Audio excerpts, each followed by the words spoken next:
साहिब कमाल दशमेश पिता धन गुरु गोविंद सिंह जी महाराज, जिनका प्रकाश पर्व आपने 20 तारीख को मनाया होगा और अभी कुछ और दिन भी कुछ स्थानों पर प्रकाश पर्व मनाया जाना बाकी है, क्योंकि जैसा आजकल का समा हो गया है कि कुछ एक ऐसे स्थान भी होते हैं जहां पर संगत बहुत कम गिनती में होती है। तो वैसे स्थानों पर या वैसे शहरों में अधिकतर ये कोशिश होती है कि गुरुपर्व के बाद में जो पहला संडे आता है, रविवार आता है, उस दिन गुरुपर्व मनाते हैं।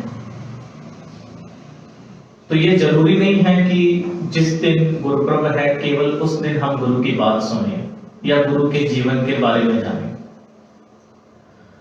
आमतौर पर एक स्वभाव हमारा बन गया है कि अगर गुरु के बारे में बात करनी है तो हम कहते हैं कि केवल जिस दिन उनका प्रकाश पर्व है, गुरियाई दिवस है, या जिस दिन वो ज्योति ज्योत समाते हैं केवल उस दिन बात की जाए। पर हैरानी की बात है कि अगर किसी की बुराई करनी हो तो हम कोई दिन नियत नहीं करते हैं। ये नहीं कहते कि आज उस व्यक्ति का जन्मदिन है तो आज ही के दिन बुराई करेंगे, बाकी के दिन नहीं करनी है। लेकिन व्यक्ति बिना सोचे समझे हर वक्त करता है। पर जब गुरु की बात आती है तो हम क्यों कहते हैं कि केवल और केवल दिन के दिन ही गुरु की बात की जाए। गुरु की महिमा ऐसी है, गुरु का जीवन ऐसा है कि अगर हम पल प्रति पल भी गुरु की बात करें तो गुरु के जीवन को पूर्ण रूप से समझ ना पाएंगे।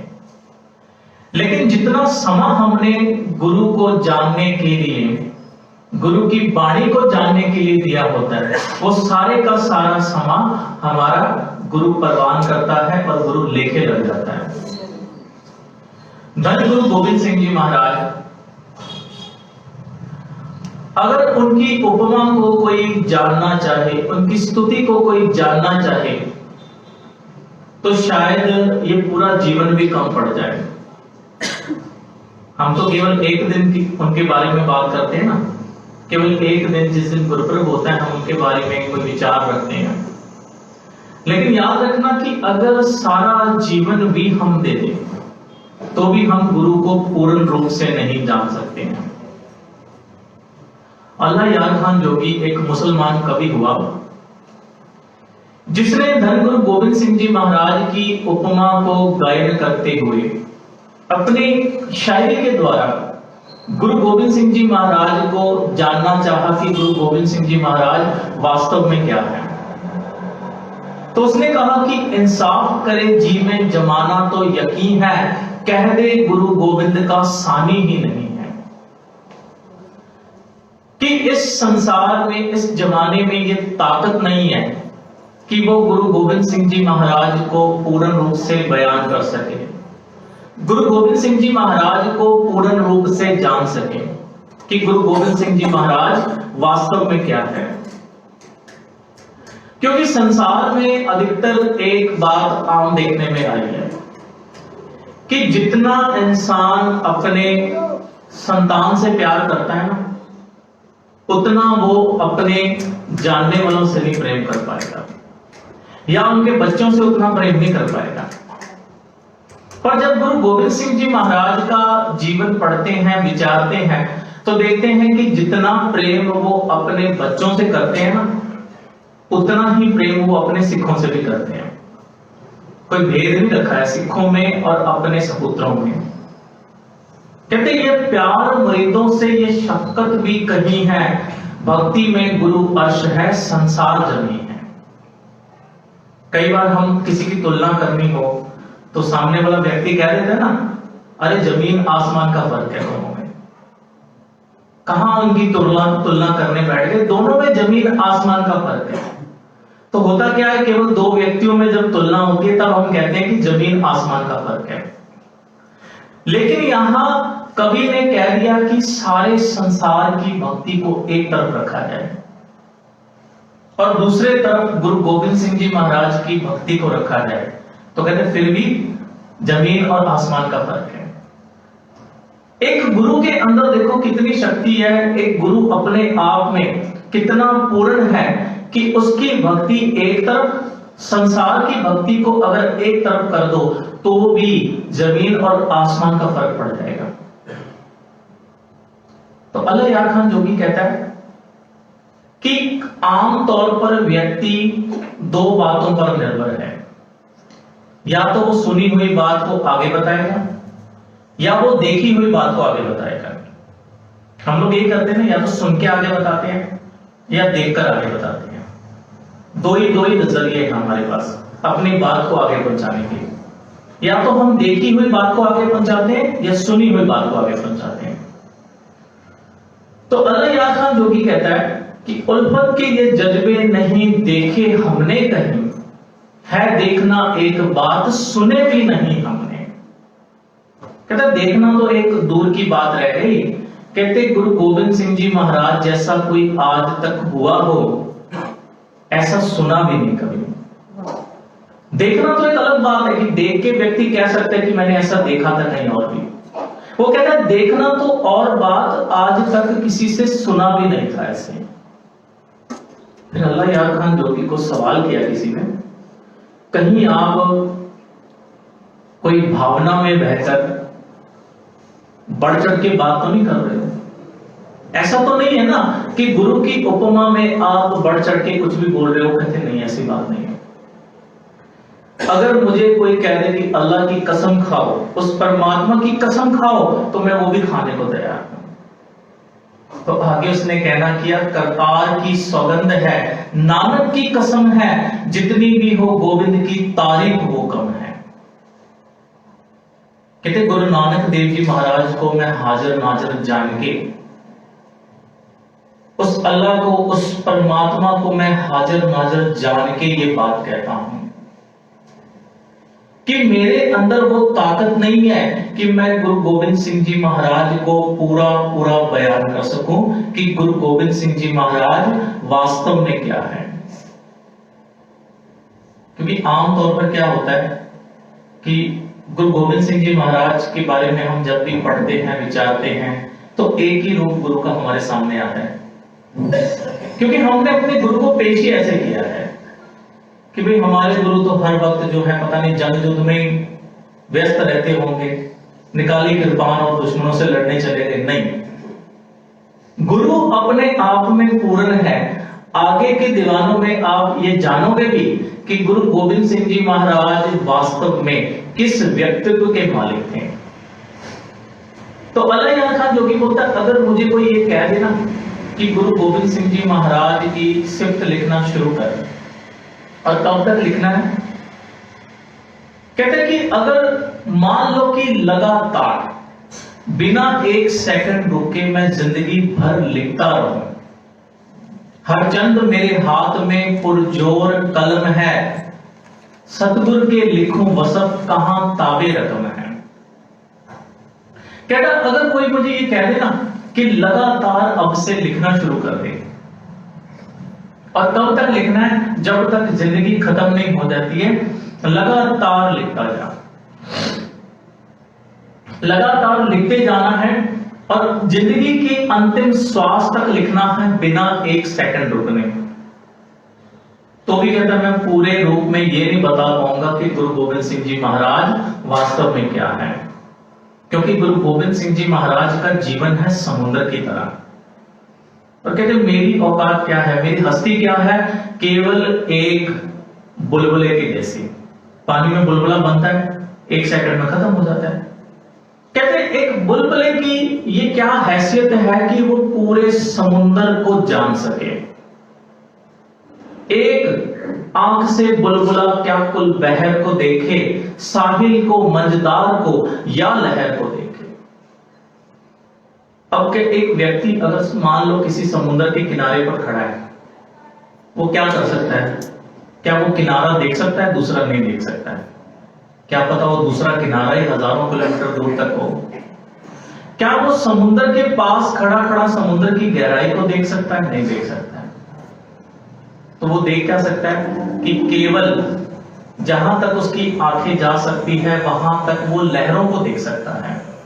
ना तो वो समुद्र की गहराई में देख सकता है, ना वो समुद्र का दूसरा किनारा देख सकता है। तो ऐसा जीवन है धन गुरु गोविंद सिंह जी महाराज का। अब दूसरी तरफ आप आ जाओ।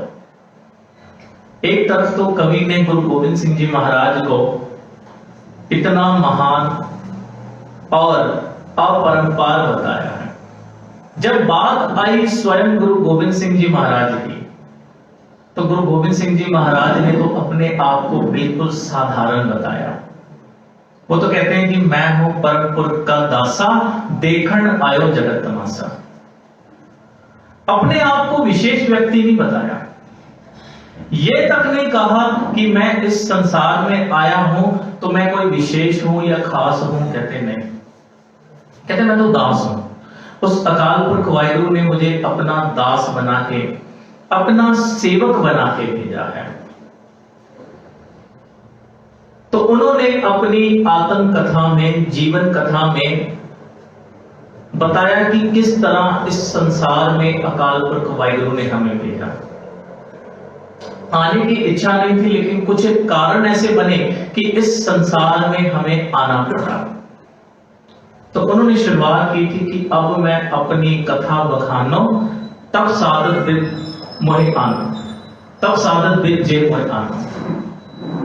कहते मैं अब अपनी कथा बताने जा रहा हूं, अपने जीवन के बारे में बताने जा रहा हूं कि मेरा जीवन क्या है, कैसे शुरू हुआ। कहते एक स्थान है हेमकुंड नाम का।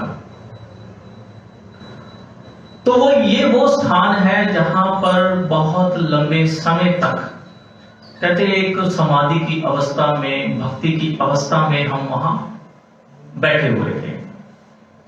तो हुआ ऐसे कि अकाल पुरख वाहिगुरु ने, अब शरीर करके नहीं है वहां पर, ऐसा नहीं है कि शरीर करके वहां बैठे हैं। कहते हैं कि एक आत्म रूप में, आत्मा रूप में हम उस स्थान पर हैं। तो अकाल पुरख वाहिगुरु का हुक्म हुआ था कि संसार में अब जाना है आपको। एक तो संसार में जो जाति बिरादरी को लेकर आम इंसान दूसरे इंसान का दुश्मन बना हुआ था। व्यक्ति जातों में, धर्मों में, क्षेत्रों में इतना बुरी तरह से फंस चुका था कि उनको अब एकजुट करना और उनके अंदर इस बात का प्रचार करना कि ये सारा संसार एक अकाल पुरख वाहिगुरु की ही संतान है, तो इसमें लड़ने झगड़ने का कोई लाभ नहीं है। क्योंकि कोई भी संसार के अंदर दुश्मन बना के नहीं किसी को भेजा है। दुश्मन हम किसी को भी यहां आके बनाते हैं। जन्म से थोड़ी ना कोई हमारा दुश्मन है, जन्म से थोड़ी ना हमारा कोई शत्रु है। शत्रु हम व्यक्ति को यहां आकर बनाते हैं। तो गुरु गोविंद सिंह जी महाराज चाहते थे कि वो शत्रुता, जो एक दूसरे के प्रति द्वेष भाव है, उसको खत्म किया जा सके। जो ऊंच नीच का फर्क है उसको खत्म किया जा सके। इस हित को लेकर अकाल पुरख वाहिगुरु ने संसार में भेजा।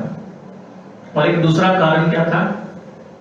तात मात मुर अलग अरादा, बहुविध जोग साधना साधा। दूसरी तरफ देखते हैं कि गुरु नानक देव जी महाराज की 9वीं जोत, गुरु तेग बहादुर साहब जी महाराज के विवाह को 33 वर्ष हो चुके हैं।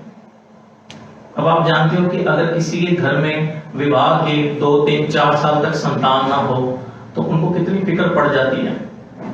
वो सोचते हैं कि आगे हमारी पीढ़ी कैसे चलेगी, हमारे बुढ़ापे का सहारा जो जिसने बनना है वो अब तक संसार में आया नहीं, बुढ़ापे में हमें कौन संभालेगा। लेकिन मैं कहता हूं कि धन है यहां माता गुजर कौर जी, धन है पिता गुरु तेग बहादुर साहब जी की विवाह के 33 साल बाद भी उस अकाल पुरख वाहिगुरु के आगे शिकायत कोई नहीं है। अरदास जरूर है, अरदास और शिकायत में बड़ा फर्क होता है। क्योंकि बहुत बार हम लोग क्या करते हैं, गुरु साहब के आगे आके शिकायत करते हैं और उस शिकायत का नाम हमने रख दिया अरदास। है शिकायत है लेकिन नाम रखा है अरदास। दुनिया भर की शिकायतों का पिटारा लेके हम बैठ जाते हैं और कह देते हैं कि हमने तो गुरु के आगे अरदास की। अरदास नहीं होती हो। अरदास कभी करना सीखना हो तो गुरु तेग बहादुर साहब जी से सीखो कि अरदास होती क्या है। अरदास में धैर्य होता है, सब्र होता है। शिकायत में सब्र नहीं होता है। शिकायत क्या कहती है? जो मांगा अभी मिल जाए, जो मन में इच्छा है वो अभी पूरी हो जाए। लेकिन अरदास पता है क्या सिखाती है? सब्र करना। अरदास हमें कभी टूटने नहीं देती है। अरदास हमें सिखाती है कि जैसे जैसे अकाल पुरख वाहिगुरु के आगे बेनती करते जाओगे, प्रार्थना करते जाओगे, उस अकाल पुरख वाहिगुरु से आपका संपर्क टूटेगा नहीं बल्कि और गहरा होता जाएगा।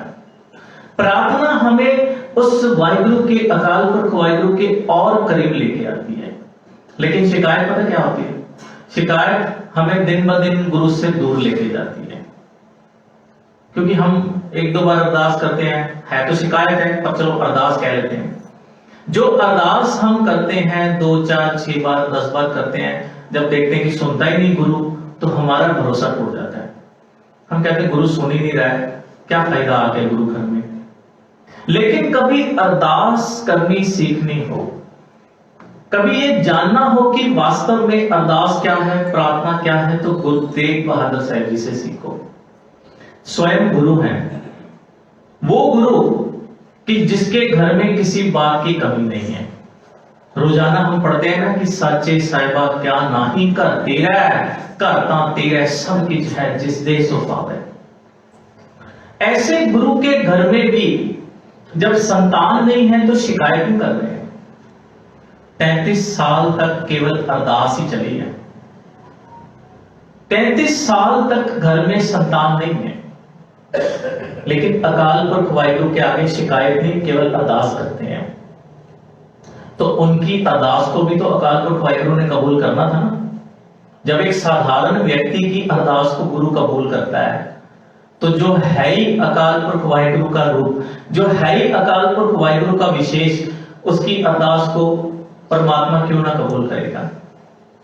तो देखते हैं कि 33 वर्ष का लंबा समय बीत चुका है और गुरु तेग बहादुर साहब जी अब त्रिवेणी के स्थान पर पहुंचे हैं। जैसा कि गुरु गोविंद सिंह जी महाराज ने दसम की बाणी में भी फरमाया कि मोरबित कियस पूर्व बयाना, भांत भांत के तीर्थ नाना, कि पूरब की दिशा की ओर मेरे माता और पिता गए। क्योंकि अगर आप पंजाब से जब चलो तो पटना साहिब पूर्व दिशा में पड़ता है। तो पहुंचे हैं इलाहाबाद के स्थान पर, जिसे आज हम प्रयागराज कहते हैं। पुराना नाम भी प्रयागराज ही था, पर बाद में इलाहाबाद करके फेमस हो गया, चलता रहा काफी समय नाम। तो जब प्रयागराज के स्थान पर पहुंचे, जिसे त्रिवेणी भी कह देते हैं, त्रिवेणी का अर्थ कि 3 नदियों का संगम होता है वहां। अब यहां पर एक बहुत बड़ा धोखा जो अक्सर हम खाते हैं, ये पंक्ति जब पढ़ते हैं ना कि भांत भांत के तीर्थ नाना। अब यहां पर कई बार कईयों को क्या लगता है कि हमारा गुरु अगर जगह जगह तीर्थों पे जाके स्नान कर रहा है और पुण्य दान कर रहा है हमारा गुरु। पुण्य दान का अर्थ केवल ये थोड़ी है कि किसी को पैसा दे दिया तो जी दान कर दिया, या किसी को वस्त्र दे दिए तो दान कर दिया। बहुत प्रकार के दान हैं। अब मान लो कि कोई एक अच्छा संगीतकार किसी को संगीत सिखा दे, तो वो भी तो एक दान है ना, कि वो स्वयं संगीत जानता तो उसने आगे संगीत सिखाया, तो वो एक दान है।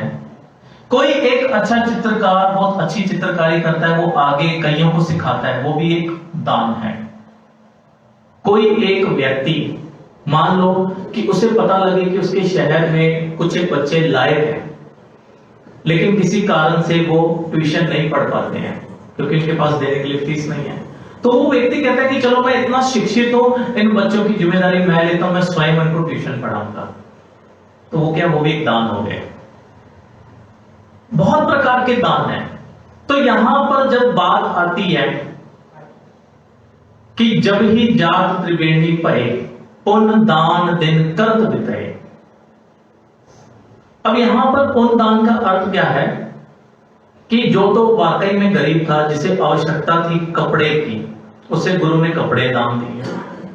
जिसको आवश्यकता थी कि भोजन मिले, पेट से भूखा है, उसको गुरु ने भोजन दिया। लेकिन अधिकतर हम लोग क्या करते हैं कि भोजन कहां बांटते हैं, जहां पर ऑलरेडी बहुत जगह में आजकल होने लगे ऐसे लोग कहते हैं कि वहां पर दान दो जहां पर दान देने से हमारा नाम हो, जहां अरबों खरबों रुपए पहले चढ़ा है, हम वहां जाके दान देके बड़े खुश होते हैं। मैं उन स्थानों का नाम नहीं लूंगा, बहुत से ऐसे स्थान है संसार में, हर एक धर्म में है, एक धर्म की बात नहीं, हर एक धर्म में है। हम उन स्थानों पर विशेष तौर पर जाते हैं, लाखों करोड़ों रुपए दान दे देते हैं। लेकिन अगर कोई कह दे कि यहां आसपास में कहीं जरूरत है तो नहीं देंगे, क्योंकि वहां नाम नहीं होता ना हमारा, वहां हमें कोई पहचान नहीं पाता, देख नहीं पाता देते हुए। तो गुरु क्या कहता है कि जहां आवश्यकता है वहां दान दो, क्योंकि गुरबाणी का भी फरमान है, अकली साहिब सेविय, अकली पाइये मान, अकली पढ़ के बुझिए, अकली कीचड़ दान। कि दान भी वही दिया हुआ सफल है जो अकल से किया गया है। अकल से अर्थ कि जहां पर जरूरत थी। अब यहां सूरत में मैंने सुना एक बहुत अच्छा उपराला संगत ने किया है कि सुबह के समय में कि बहुत से बेचारे जो मजदूर हैं, गरीब वर्ग के व्यक्ति हैं, उनको रोजाना लंगर की सेवा की जाती है, लंगर बांटा जाता है। ये एक बहुत अच्छा उपराला है क्योंकि वहां जरूरत है। लेकिन अगर कोई व्यक्ति कहे कि किसी का पेट पहले भरा हुआ है, हम जबरदस्ती कह रहे कि नहीं भैया आपको तो प्रसाद चढ़ाना है, पेट भरा है उससे हमें लेना देना नहीं, लेकिन आप ही को चढ़ाना है, तो वो गलत बात है, वो कोई दान नहीं है, वो कोई सेवा नहीं है। जहां पर वाकई में आवश्यकता है वहां दान किया जाना चाहिए। तो देखते हैं कि गुरु तेग बहादुर साहब ने उनको दान दिया जिनको आवश्यकता थी। अब यहां पर कुछ एक व्यक्ति ऐसे थे जो धनी थे, उनको भी दान की जरूरत थी। उनको किस दान की जरूरत थी? नम्रता का, क्योंकि नम्रता का दान नहीं था उनके पास। क्योंकि जब व्यक्ति के पास धन बहुत अधिक हो जाए तो उसके अंदर नम्रता नहीं रहती, वो फिर घमंडी हो जाता है, बहुत ज्यादा अहंकारी हो जाता है। तो वहां गुरु तेग बहादुर साहब जी को लगा कि इनको भी दान की जरूरत है, क्योंकि इनके अंदर वो दया की कमी है, इनके अंदर वो नम्रता की कमी है। तो दया का, नम्रता का दान दिया।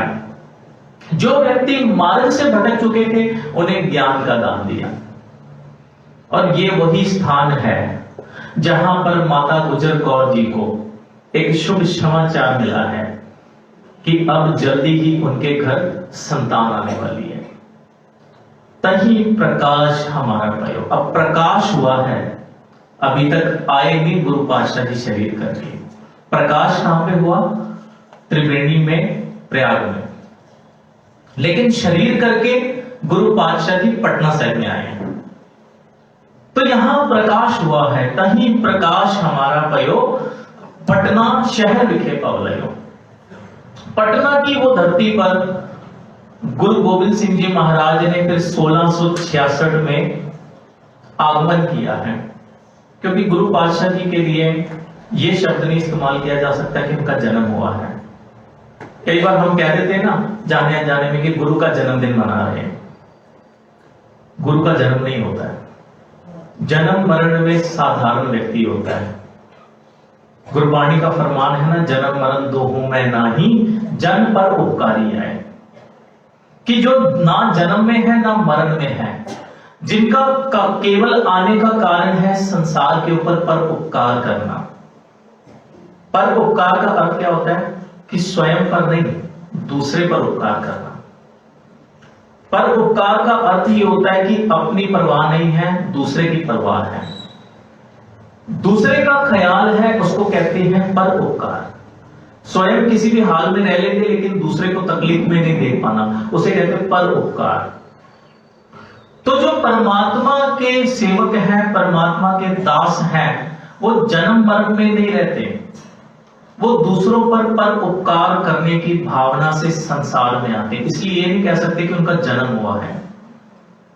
अब देखो कमाल की बात कि अगर किसी पिता को ये पता चले कि उसके घर में एक बहुत लंबे समय बाद संतान का आना होना है, तो वो क्या करता है, उसकी कोशिश होती है कि मैं अपनी धर्म पत्नी के आसपास रहूं, क्योंकि लंबे समय बाद घर में कोई खुशी का माहौल होने वाला है। पर देखते हैं कि गुरु तेग बहादुर साहब जी, जिनके घर में 33 साल हो गए, संतान नहीं है, लेकिन ऐसे समय पर भी वो अपनी जिम्मेदारी से नहीं भागते। वो कहते हैं जो अकाल पुरख वाहिगुरु ने मेरी ड्यूटी लगा रखी है, जो जिम्मेदारी लगा रखी है, उसे पूरा करना है। तो माता गुजर कौर जी को और कुछ सिखों को पटना साहिब में छोड़कर स्वयं आगे ढाका चले जाते हैं, और ढाका में ही उन्हें पहली बार ये खबर मिलती है कि उनके ग्रह में साहिबजादे का आना हुआ। पर एक बात का ध्यान रखना, आजकल कई जगह में ये बड़ा प्रचलन चल गया है। लोग क्या कह देते पता है, अपने बेटों को कह देते हैं कि साहिबजादा है मेरा। गलत बात है। साहिबजादा शब्द केवल गुरु के बच्चों के लिए ही प्रयोग करना चाहिए। हम एक साधारण व्यक्ति को के बच्चों को भी कह देते फलाने का साहिबजादा है, उसका साहिबजादा है, या कोई आज का नया बना बाबा होता है, उसके बच्चों को भी कह देते हैं उनका साहिबजादा है। गलत बात है। साहिबजादा, साहिब का अर्थ ही होता है कि स्वयं गुरु, गुरु की संतान के लिए ही केवल हम साहिबजादा शब्द का प्रयोग कर सकते हैं। तो यहां गुरु तेग बहादुर साहब जी महाराज को ये सूचना मिलती है, ये खबर मिलती है कि उनके घर साहिबजादे का आना हुआ। तो सिखों को ये संदेश लिख के भेजते हैं कि बच्चे का जो नाम है गोविंद रखना, गोविंद नाम ही बच्चे का रखना है, और कोई नामकरण नहीं करना है। तो ये पटना साहिब की वो धरती है जहां गुरु गोविंद सिंह जी महाराज ने अपनी बाल अवस्था का 6 वर्ष का समय निकाला है,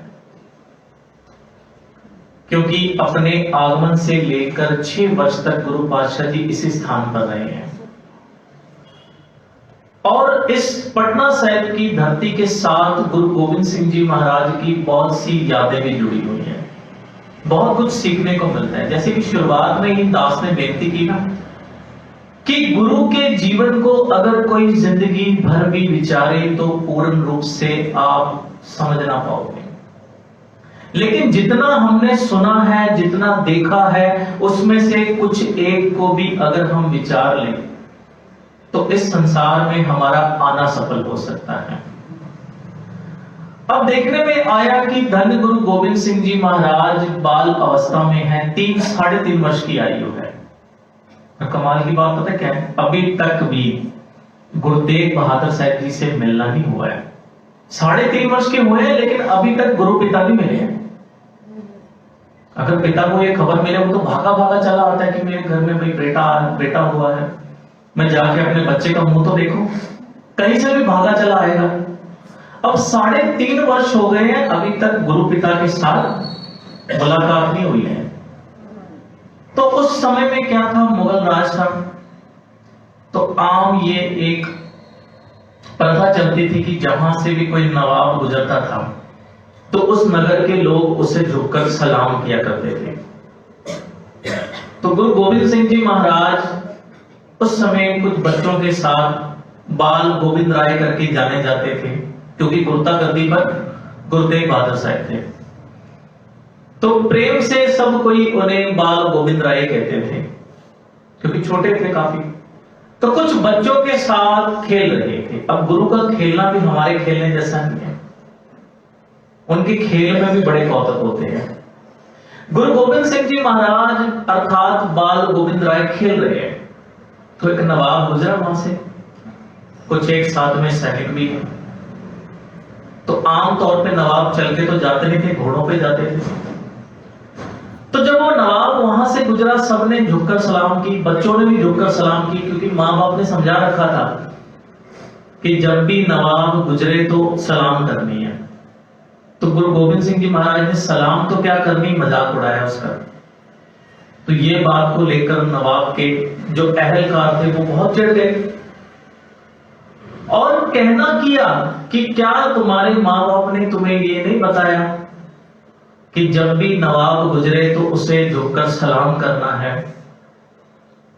तो गुरु गोविंद सिंह जी महाराज अर्थात बाल गोविंद राय जी ने कहना किया, मेरे माँ बाप ने मुझे बताया है कि किसको सलाम करनी है और किसको नहीं करनी है। ये नवाब जिसका जीवन 4 दिन का नहीं है, मैं इसको क्यों सलाम करूं? मैं तो उसको सलाम करता हूं जो हमेशा हमेशा के लिए है। मेरी मां ने मुझे सिखाया है, सलाम उसको करो, आदेश उसको करो जो हर वक्त हर समय है, जिसकी ना मौत होती है, जिसका ना कभी जन्म होता है। आदेश तिसै आदेश, आद अनील अनाद अनाहत, जुग जुग देखो। अगर सलाम करनी है तो उसके आगे करो जिसने हमें ये जीवन दिया है। कहते हैं नवाब क्या है, 4 दिन का जीवन है, आज है तो कल नहीं है, इसको सलाम करके मुझे क्या करना है? तो कुछ एक जो नगर निवासी थे, उन्होंने गुरु तेग बहादुर साहब जी को एक पत्र लिख के भेजा कि जो आपका साहिबजादा है बाल गोविंद राय हैं, उन्होंने ऐसा कार्य किया है। तो नवाब बहुत नाराज है।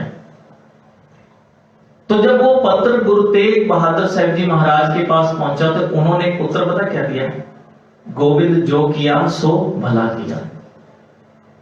क्योंकि है तो गुरु नानक की ज्योति ना, वो गलती थोड़ी ना करेंगे कोई। उनको पता है कि आगे चल के गुरु नानक की ज्योत इन्होंने बनना है। तो उन्होंने कहा गोविंद जो किया सो भला किया, कुछ गलत नहीं किया इसमें। और मेरे बच्चे को ये भली भांति प्रकार से पता है कि किसको सलाम करनी है, किसको सलाम नहीं करनी है।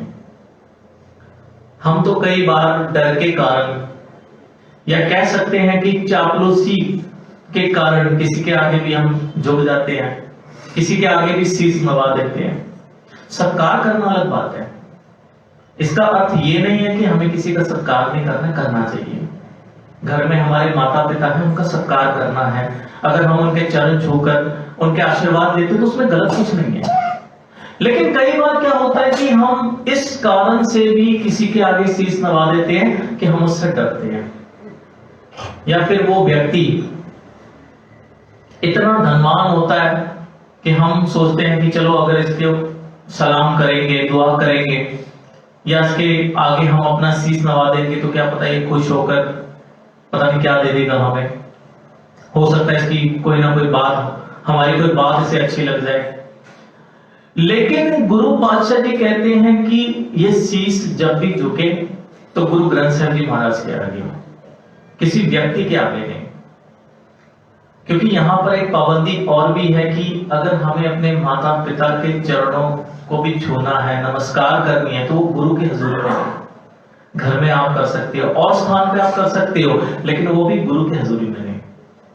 तो बाहर के व्यक्ति की तो फिर कोई बात ही नहीं रह जाती है। तो देखते हैं कि इसी स्थान पर गुरु साहिब जी ने बहुत लंबा समय निकाला, 6 वर्ष, अपने जीवन के 6 वर्ष यहां दिए हैं। इन 6 वर्षों में हम देखते हैं कि बहुत से कौतक धन गुरु गोविंद सिंह जी महाराज ने यहां बताए। चाहे वो नवाब का किस्सा हो, चाहे हम आगे देखते हैं कि पंडित शिवदत्त के साथ कोई घटना हो।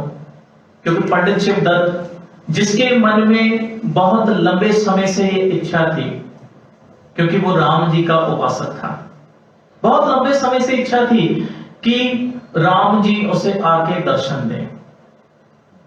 तो क्या होता है कि गुरु गोविंद सिंह जी महाराज के रूप में ही उसे कहते हैं कि श्री राम जी के दर्शन भी हो जाते हैं। अब कई बार क्या होता है पता है, हम कोई एक फोटो देख लेते हैं ना, तो हमें लगता है कि गुरु अगर इस रूप में आएगा ना तो ही हम प्रमाण करेंगे। नहीं, ऐसी बात नहीं है। जिसका गुरु के साथ प्यार है ना, उसको चेहरे से, आयु से कोई फर्क नहीं पड़ता है।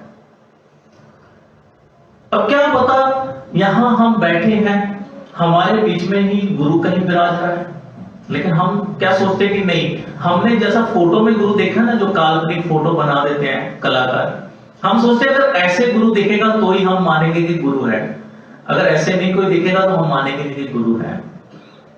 पर जिसकी भावना होती है ना, वो कहते हैं कर्म से और सामने वाले के व्यवहार से वो पहचान जाता है कि जिसकी मैं उपासना करता हूं वो यही है, जिसे मैं अपना इष्ट मानता हूं वो यही है।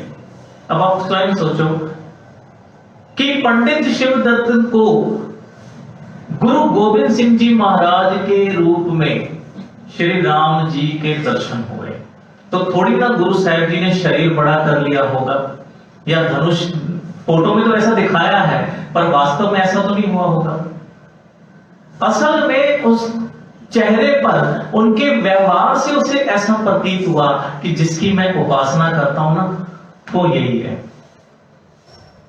और मैं कितना अभागा हूं, कितने लंबे समय से सोचता था कि मेरे इष्ट आएंगे, मुझे दर्शन देंगे, पर मुझे ये नहीं पता कि मुझ जैसे गरीब पर मेरे इष्ट ने इतनी कृपा की कि इस पटना साहिब की धरती पर स्वयं आगमन करके आ गए।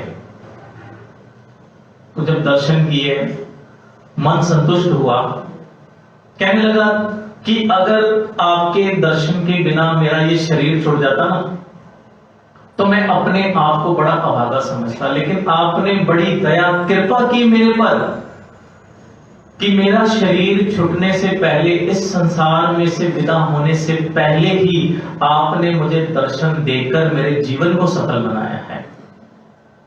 अब आमतौर पे क्या होता है कि हम बहुत बार आयु में भी फंस जाते हैं। बहुत लोगों की ये सोच पता क्या है कि जिसकी आयु जितनी बड़ी हो उतना समझदार। आमतौर पे यही सोचते हैं ना कि जिसकी आयु जितनी ज्यादा बड़ी होगी वो उतना समझदार।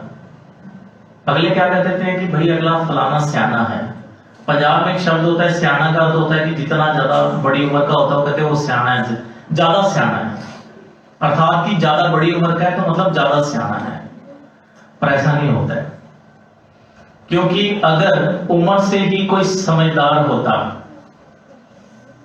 तो गुरु गोविंद सिंह जी महाराज को 9 वर्ष की आयु में गोता गद्दी ना मिलती है। और भी तो बहुत सारे सिख थे ना गुरु के दरबार में, यहां तक कि गुरु के स्वयं रिश्तेदारी में सोडी वंश में ही बहुत सारे सिख थे। सभी को छोड़कर अगर गुरु गोविंद सिंह जी महाराज गुरु बने तो वो अपने आयु के दम पे नहीं, बल्कि जो उनके कर्म थे, जो उनका व्यवहार था, उस बल पर उनको गुरुता गद्दी मिली है। तो अब देखते हैं कि 5 वर्ष व्यतीत हो चुके हैं, 5 से ज्यादा कुछ समय हो गया है।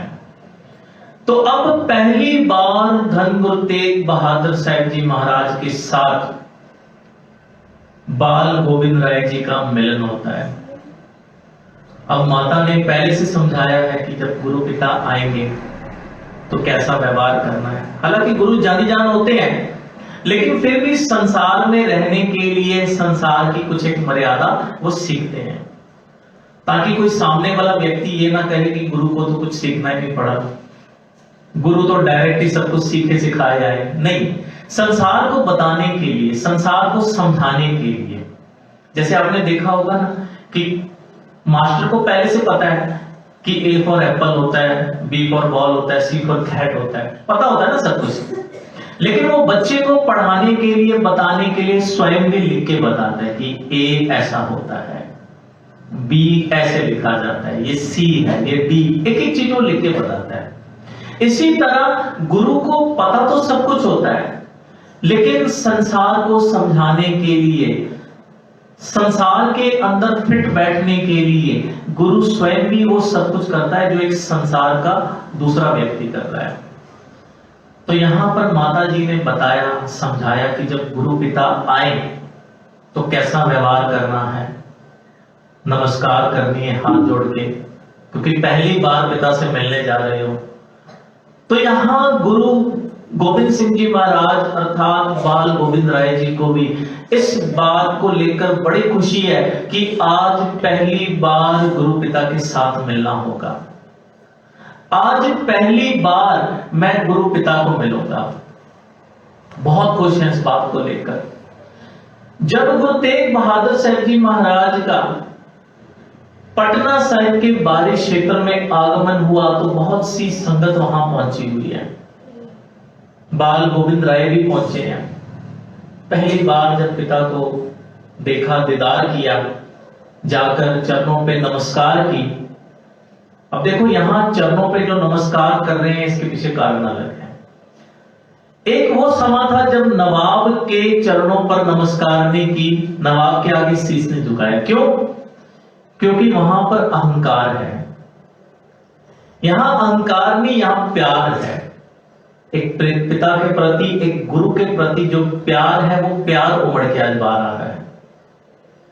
तो सहर्ष ही जाकर गुरु पिता के चरणों पे नमस्कार की और गुरु पिता ने भी खुशी से गले लगा लिया, उठा लिया उनको, क्योंकि पहली बार आज अपने साहिबजादे से मिलना हो रहा है।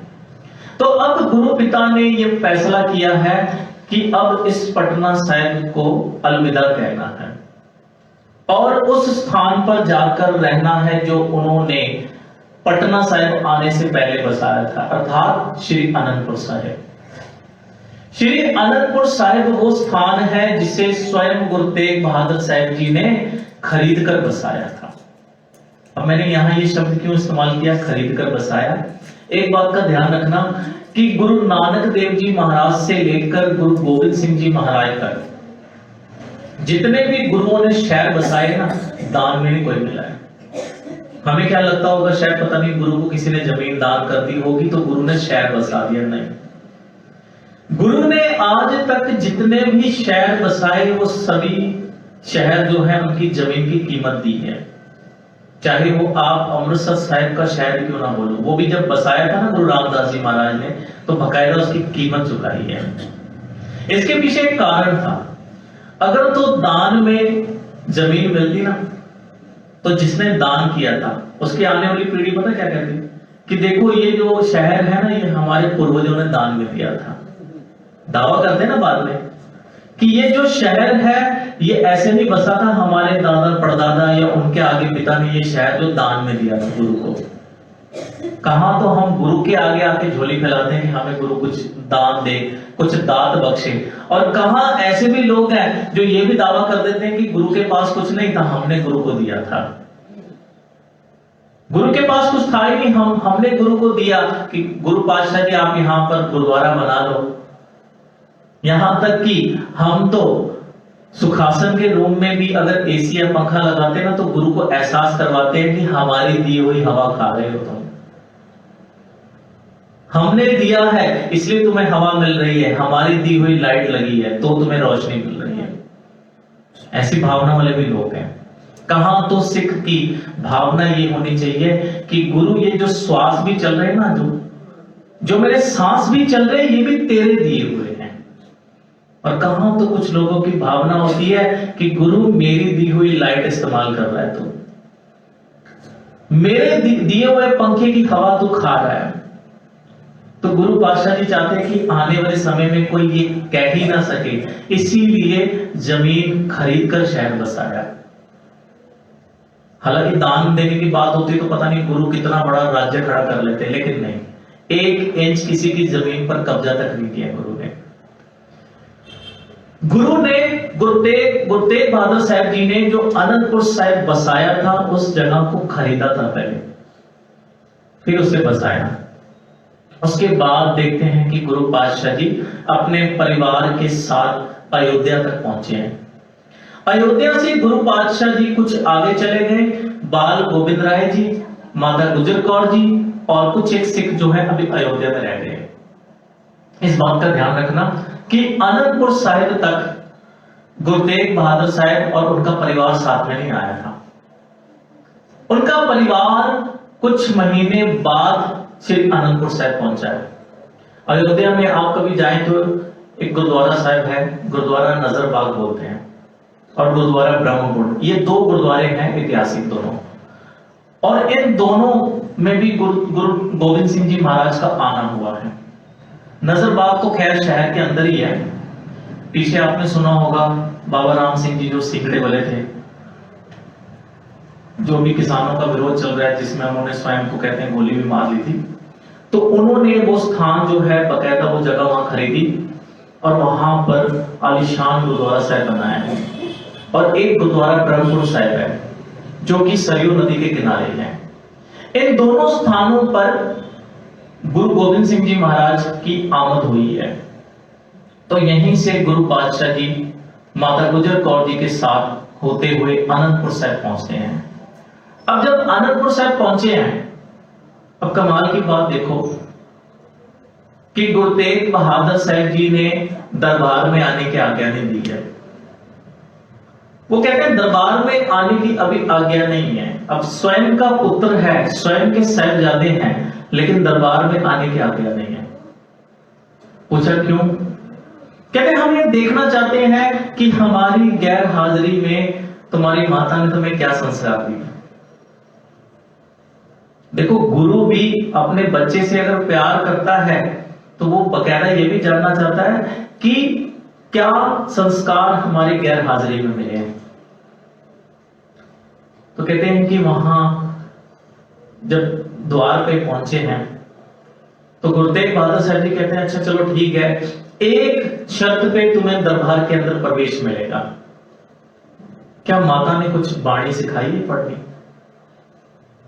तो छोटी सी आयु, अभी 6 साल के हैं, तो वहां पर उन्होंने आनंद साहब की पहली पौड़ी सुनाई। आनंद साहब की जब पहली पौड़ी सुनी गुरु तेग बहादुर साहब जी ने, कहते अब आ गया, अब आ जाओ। जैसे गए गले लगा दिया। कहते हम यही जानना चाहते थे कि आप हमें पहले पिता मानते हो या गुरु मानते हो? क्योंकि आनंद साहब की जो पहली ही पंक्ति है कि आनंद प्या मेरी माए सतगुरु ने पाया। कहते आनंद में आ गया, खुशी में आ गया जब मैंने सतगुरु का दीदार किया, दर्शन किया। अगर तो पुत्र की हैसियत से आते तो तुम्हें दरबार में प्रवेश ना मिलता, लेकिन एक सिख की हैसियत से आए हो, इसीलिए दरबार में प्रवेश मिल रहा है। तो गुरु पातशाह जी इस बात से बड़े खुश। अब देखते हैं कि आनंदपुर साहिब वो स्थान है जहां गुरु गोविंद सिंह जी महाराज ने अपने जीवन का सबसे लंबा समय व्यतीत किया है। आपको पता है गुरु गोविंद सिंह जी महाराज की कुल आयु कितनी हुई है? 42 वर्ष। उस 42 वर्ष में से हम देखते हैं कि गुरु गोविंद सिंह जी महाराज ने 2 हिस्सों में आनंदपुर साहिब रहना किया है। 1672 से लेके 1684 कितने वर्ष बने? 12 वर्ष। पहले के 12 वर्ष गुरु गोविंद सिंह जी महाराज आनंदपुर साहिब में रहे हैं। इसके बाद में देखते हैं कि 1688 से लेकर और 1704 तक गुरु गोविंद सिंह जी महाराज दोबारा आनंदपुर साहिब में रहे हैं। अब आप कहोगे कि बीच में के जो 4 साल थे यहां, इस समय गुरु पातशाह जी कहां रहे होंगे? तो इन 4 सालों में गुरु गोविंद सिंह जी महाराज जो है पांवटा साहिब की धरती पर विचरे हैं। 1684 से लेकर 1684 से लेकर 1688 तक 4 साल जो है श्री पांवटा साहिब में व्यतीत किए हैं। तो यहां पर जो कुल जोड़ बनता है, पहले के 12 साल और उसके बाद के 16 साल, तो 28 साल गुरु गोविंद सिंह जी महाराज श्री आनंदपुर साहिब में रहे हैं। अब सोच लो कि कुल जीवन ही उनका 42 वर्ष है और इन 42 वर्षों में वो 28 साल श्री आनंदपुर साहिब में रहे हैं। आनंदपुर साहिब ही वो स्थान है जहां हम देखते हैं कि पहली बार गुरु गोविंद सिंह जी महाराज इतिहास में वो कार्य करने वाले हैं जो आज तक किसी ने नहीं किया था, कि दूसरे का घर बचाने के लिए अपने पिता को दिल्ली भेजना शहादत के लिए। नहीं तो एक बच्चा जिसका अपने पिता से बहुत अथाह प्रेम है, वो कभी नहीं चाहेगा कि उसका पिता पल भर के लिए भी उससे दूर हो। एक साधारण बच्चा तो कभी नहीं चाहेगा। मैं तो यहां तक कहता हूं कि अगर किसी व्यक्ति की आयु 60 वर्ष की भी हो जाए ना, अगर उसका पिता के प्रति प्रेम है, उसका पिता 80-85 वर्ष का है, वो तभी भी नहीं कहता कि मेरा पिता मुझसे दूर हो जाए, नहीं चाहेगा वो। लेकिन यहां हम देखते हैं कि एक 9 वर्ष का बालक जिसकी सोच समझ इतनी ज्यादा प्रबल है कि आज वो दूसरे का घर बचाने के लिए अपने पिता को भी शहादत के लिए भेज सकता है। आज तक तो हमने ये सुना था कि अपना घर बचाने के लिए व्यक्ति अपना बलिदान दे देता है, अपना धर्म बचाने के लिए, अपनी जाति के लिए, देश के लिए व्यक्ति बहुत कुछ कर देता है, लेकिन दूसरे का जलता हुआ घर बचाने के लिए कोई भी अपने प्राणों की आहुति नहीं देता है। लेकिन ये इतिहास में पहली बार हुआ था कि किसी का घर बचाने के लिए गुरु गोविंद सिंह जी महाराज ने सबसे पहले अपने पिता को ही दिल्ली भेज दिया। और पिता भी चाहते यही थे, क्योंकि इनको पता था कि आगे इसने पता नहीं अभी कितने कष्टों का सामना करना है। मैं कहता हूं कि जितने कष्ट गुरु गोविंद सिंह जी महाराज के जीवन में आए ना, छोटी सी आयु में, अब 9 साल की आयु कुछ ज्यादा नहीं होती है, छोटी सी आयु से लेकर 42 वर्ष की आयु तक जितने कष्ट गुरु गोविंद सिंह जी महाराज के जीवन में आए ना, हमारे जीवन में तो मैं कहता हूं अगर उसका 1% का 1000वां लाखवां हिस्सा भी आ जाए ना, तो भी हम बर्दाश्त ना कर पाए। लेकिन मैं कहता हूं कि कैसा जिगरा होगा गुरु गोविंद सिंह जी महाराज का, इतने अथाह कष्ट को झेलते हुए भी कभी उनके मन से शिकायत नहीं निकली परमात्मा के लिए। क्योंकि किसी लेखक ने एक बड़ा अच्छा लिखा था, उसे कहते हैं अलंकार। अलंकार का अर्थ पता क्या होता है? कि स्वयं के मन में कोई ख्याल आना, स्वयं के मन में जो ख्याल आया उसे कलम से लिख देना, उसे कहते हैं अलंकार। एक अलंकार रूप। कहते हैं दरबार लगा हुआ है बहुत बड़ा, उस दरबार में परमात्मा स्वयं सिंहासन पर विराजे हुए हैं और उस दरबार में बहुत बड़े बड़े ऋषि मुनि साधु संत सब इकट्ठे हुए पड़े हैं। और एक किनारे पर ना बड़े बड़ी गठरियां पड़ी हुई हैं। किसी गठरी पर लिखा हुआ है धन, किसी पर लिखा हुआ है बल, किसी पर लिखा हुआ है रिद्धियां सिद्धियां, किसी पर लिखा हुआ है सुख स्वर्ग। बहुत सी गठरियां पड़ी हुई हैं। तो हर कोई आ रहा है, अपनी गठरी उठा रहा है, चला जा रहा है, आ रहे हैं लोग, गठरियां उठा रहे हैं, चले जा रहे हैं। अंत में केवल एक गठरी बची है, लेकिन अभी भी कुछ लोग बचे हुए हैं जिनको गठरियां नहीं मिली थी। तो अकाल पुरख वाहिगुरु ने कहा कि अब एक ही गठरी बची है, कैसे नहीं कोई उठाएगा।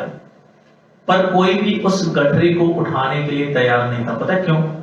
उस गठरी पर लिखा था दुख। कोई उठाने को तैयार नहीं। हर कोई मना करे, कहते नहीं इससे अच्छा तो कुछ ना ही मिले, ज्यादा सही है, पर दुख नहीं चाहिए, क्योंकि दुख तो किसी को भी नहीं चाहिए। संसार का कोई व्यक्ति नहीं दुख चाहता है, पर उनमें से एक ऐसा था जो कहता है कि मुझे चाहिए दुख। तो अकाल पुरख वाहिगुरु के आगे आके नमस्कार की, कहना किया कि इस गठरी को मैं उठाऊंगा। तो वो कौन है? स्वयं गुरु गोविंद सिंह जी महाराज। तो परमात्मा ने भी एक शर्त रख दी कि इस गठरी को उठाने से पहले एक चीज का ख्याल रखना। वो क्या है? कि इस गठरी को उठाने का एक नियम है कि जब तुम्हारे जीवन में दुख आएगा तो तुम कभी भी शिकायत नहीं करोगे।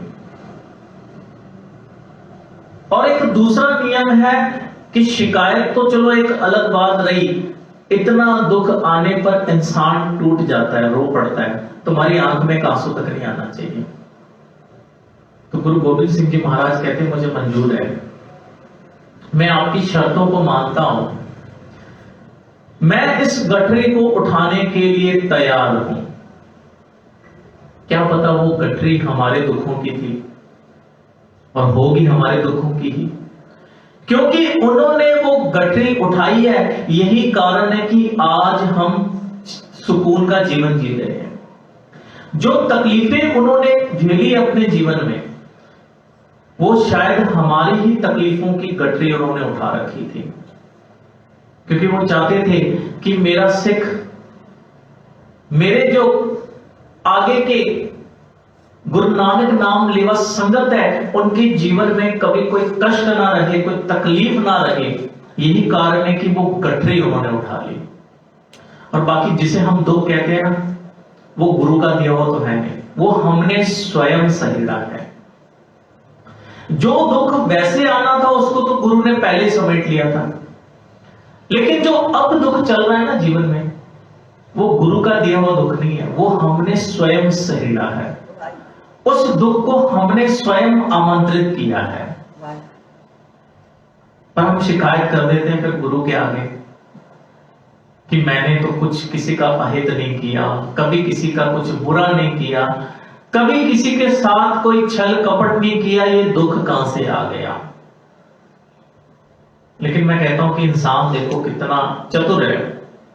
अच्छाइयां की हुई सब याद है इंसान को, लेकिन अगर अहित किया ना, इंसान जानबूझ के देखता ही नहीं उस तरफ। पता होता है उसको कि मैंने कुछ किया है ऐसा, लेकिन वो गुरु के आगे कहता है मैंने तो कुछ किया ही नहीं किसी का बुरा। पता उसको भी होता है कि मैंने कहां बुरा किया है, कहां मैंने किसी का अहित किया है, कहां मैंने गलत कदम उठाया, पता सब होता है। लेकिन कहते हैं इंसान जान के उस तरफ देखता ही नहीं है। इंसान को केवल अपने अच्छे किए हुए काम याद रहते हैं, बुरे कामों को इंसान कभी याद नहीं करना चाहता। अब कोई व्यक्ति किसी को धोखा दे दे तो वो थोड़ी सबको बोल बोल के बताएगा कि आज मैंने एक व्यक्ति को धोखा दिया, आज मैं किसी के साथ छल कपट करके आया, वो कभी नहीं बताता। लेकिन अगर कोई नेक काम किया तो वो बार बार बताता है, ताकि लोगों को पता चले। तो एक बात याद रखना कि गुरु से नहीं कुछ छुपता है, गुरु से कुछ छुपाया जा भी नहीं सकता है। तो ये एक आगे किस्सा भी आता है कवि चंदन का, वो मैं आगे के दीवानों में आपके साथ साझा भी करूंगा कि कैसे गुरु से कुछ छुपाया नहीं जा सकता है। क्योंकि कई बार क्या होता है, कुछ एक व्यक्ति सोचते हैं कि मैं गुरु से ज्यादा समझदार हूं, गुरु से ज्यादा जानता हूं, लेकिन एक बात याद रखना, गुरु से कुछ छुपाया नहीं जा सकता है। तो अभी जैसे समा भी होने आया है, क्योंकि समय के अनुसार सारे कार्य शोभते हैं। गुरबाणी की विचार करते हुए और इतिहास के विचार बहुत बार बहुत सी त्रुटियां भी हो जाती हैं, क्योंकि इतिहास, गुरबाणी, इन पर कभी यह दावा नहीं किया जा सकता है कि जो मैंने कहा वो सही है। ये तो केवल कोशिश मात्र होती है। जितना अकाल पुरख वाहिगुरु किसी को सामर्थ्य दे, उस अनुसार विचार की जा सकती है। आप अपनी बुध है देती, बरनत पहन पहन तो देती।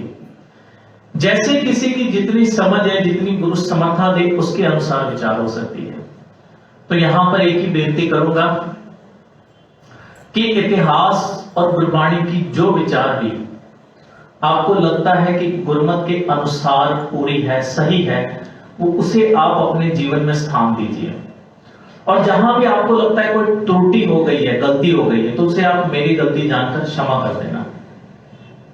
जो तो गलत है उसे छोड़ दो, जो आपको लगता है कि गुरबाणी के अनुसार जायज है, ठीक है, उसे अपने जीवन में जरूर स्थान दीजिए। क्योंकि कथा, कीर्तन ये केवल सुनने मात्र के लिए नहीं है, इसे हमें अपने जीवन में उतारना भी है। क्योंकि दोनों भी जरूरी है, कथा भी जरूरी है, कीर्तन भी जरूरी है। कथा के द्वारा हम इतिहास को जानते हैं, गुरबाणी को जानते हैं कि गुरबाणी हमें क्या संदेश दे रही है। कीर्तन हमारी आत्मा की खुराक है।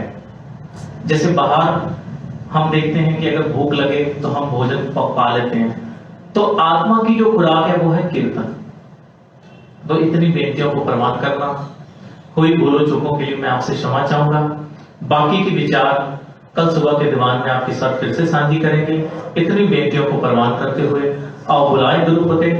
वाहिगुरु जी का खालसा, वाहिगुरु जी की फतेह।